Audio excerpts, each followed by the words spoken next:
Hey everyone, hope you're doing well today. Want to talk to you about Q2 priorities. For a lot of you who are following the calendar year, Q2 is a really great time to see what happened in the previous quarter and to plan ahead. So what are the major steps when you're planning your next quarter?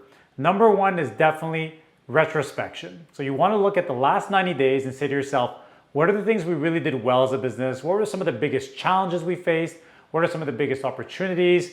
What is it that we were not able to accomplish that we'd like to do in the next 90 days? So by doing that little bit of work at first, it will really set you up for success. Now, when you're getting into Q2 priorities, you always want to look at things holistically from a more global perspective, which means you want to look at your long-term plan, your one-year priorities, and then break it down into your next quarterly priorities and rocks. When you're looking at your annual plan, this is something you probably built in late December, early January. Things might already be off course a little bit. This is totally normal, so don't freak out about it. We see this all the time with companies. They give themselves these certain specific priorities for the year, and when things go along and changes happen, they're not always able to keep up with that exact same rhythm. And sometimes priorities change completely. Maybe the priorities are something completely different now, and something else came on the side and completely sideswiped you and made you realize, you know what, we're off track. Let's re-establish what it is we want to do. You need to re-establish what you're going to do on the year first, because for the next 9 months, that's going to be your guiding light to determine what you do over the next 90 days. You see how the cascade happens. So that's your next step. And you also want to make sure that everything is being aligned with your overall vision and strategy. You know, you've probably taken the time to build some type of a strategy.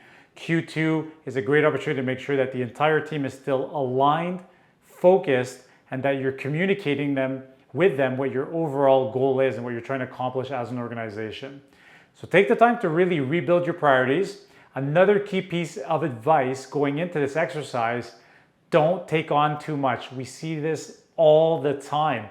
People are constantly trying to take on too many priorities. They have 5, 7, 10 things that they want to do. I always say there should be between 1 and 3 big priorities that your company and that you as a leader are trying to accomplish over the next 90 days.